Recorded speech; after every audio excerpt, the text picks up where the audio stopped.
对海伦娜来说，退位很简单，但对北欧皇室来说，一旦他退位，那皇室基本就算是 GG 了。现如今，皇位到了他这里，就已经无人可传了。在没有继承人的情况下，还执意退位的话，结果只有2个，要么皇室就到此为止，往后再没北欧皇室这一说，再要么就干脆从欧洲别的君主立宪制国家借一个国王。这种事在2战之前倒是常见，那时候欧洲皇室基本上都沾亲带故，舅舅家没人了，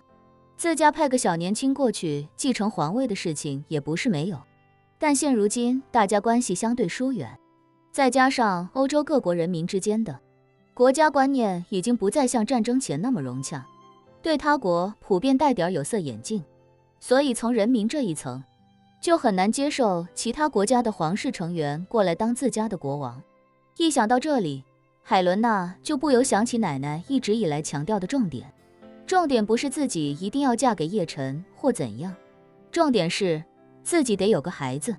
她心里不禁感叹，奶奶说的还是对啊，不管怎么样，皇室都得有个继承人才行。一旁的林婉儿见她陷入沉默，又是一脸若有所思的样子，不由上前悄声问她，女皇陛下是不是也想跟我们一起去南极啊？海伦娜感觉一眼就被这个小丫头看穿了，不好意思迎向她捉狭的眼神，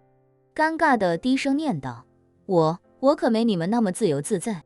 想去哪就去哪，皇室的活动也就有这几天的间隙，过不了多久又要开始参加各种活动，去各个国家友好访问了。言罢，他轻叹道，我还是再去打个电话确认下，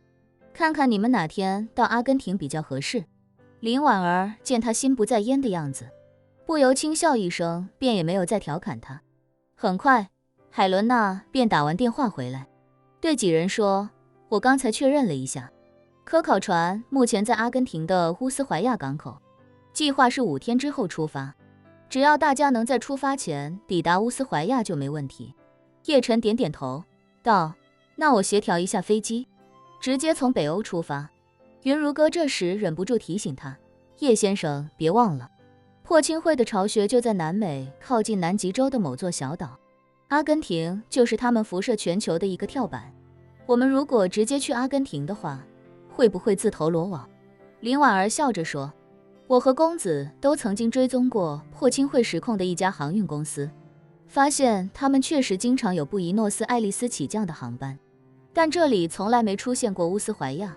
乌斯怀亚在阿根廷的最南端，也是整个南美洲的最南部，这里距离布宜诺斯艾利斯还有2-3千公里的路程，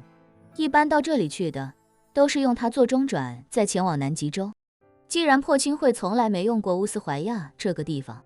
那就证明他们的巢穴并非在乌斯怀亚附近，我们绕过布宜诺斯艾利斯直飞乌斯怀亚，想来会安全很多。海伦娜面色严肃地说道，从北极圈飞南极圈，这一趟估计至少也要飞20多个小时，这么大跨度的飞行是很罕见的。那些民航爱好者一定会好奇航班目的，甚至在网上交流讨论，所以叶先生如果不介意的话，还是我来安排航班吧。刚好北欧的科考船就在乌斯怀亚，可以对外宣称是向乌斯怀亚的科考船紧急运输一批南极所需的专项物资，这样也就显得合理一些。叶晨点点头，道，那就辛苦你帮忙安排吧。海伦娜问，那什么时候出发呢？叶晨道，越快越好。海伦娜便道，那我们明天一早返回奥苏城吧，我让他们做好准备，明天下午就起飞。另外，我再让人给你们准备一套北欧的身份，这样入境阿根廷就更安全。翌日一早，叶晨驾驶北欧皇室留下的一辆商务车，载着4个女人踏上了返回奥苏城的路程。因为海伦娜这次来极地的行程是保密的，所以返程也没有让皇家车队护送。海伦娜只要和叶晨在一起就有足够的安全感，也毫不担心自己会有什么安全隐患。沿途大部分地区都是地广人稀，所以返程的路途非常顺利。几个小时后就已经临近奥苏城。奥苏城的国际机场在城市的东北方向，叶晨他们从北边一路开车南下，前往奥苏城，刚好从机场附近经过。叶晨原本想着先把海伦娜送回皇宫，自己再带着林婉儿他们3个去机场，但没想到快到机场的时候，坐在后排的海伦娜对叶晨说：“叶先生，皇室的工作人员已经带着给云小姐、宋小姐人办理的证件在机场等候了，飞机也已经做好了起飞准备。林小姐需要的日用品我也安排人采购好了，已经打包装进了飞机，等我们到了之后，你们就可以直接起飞。”叶晨问他：“不用先把你送回皇宫吗？”“不用麻烦了。”海伦娜说，“不能因为我一个人浪费你们4个人的时间，正好我也可以去机场送送你们，等你们走了之后，我跟着皇室的工作人员一起回去就好。”叶晨轻轻点了点头，这样确实更合理一些，否则自己就要先进一趟奥苏城，兜一圈再回到机场。于是他便说：“那就谢谢你了，海伦娜。”海伦娜微笑道：“叶先生跟我哪还需要这么客气，等你们到了南极之后，如果有任何需要，第一时间联系我，我来想办法协调解决。”叶晨点点头，没再跟海伦娜客气，直接把车开到了去往机场的匝道上。眼看距离机场越来越近，原本畅通无阻的道路忽然间车流量变大了许多，车速也不断下降。叶晨发现前面的路竟然堵死了，自己的车也只能慢慢减速，直至在公路上停稳。他不由得喃喃自语：怎么堵得这么厉害？难道是出什么交通事故了？海伦娜凑过来看了看，前面堵了至少几百米，从这里完全看不出堵车的原因，于是便对叶晨说：“叶先生稍等，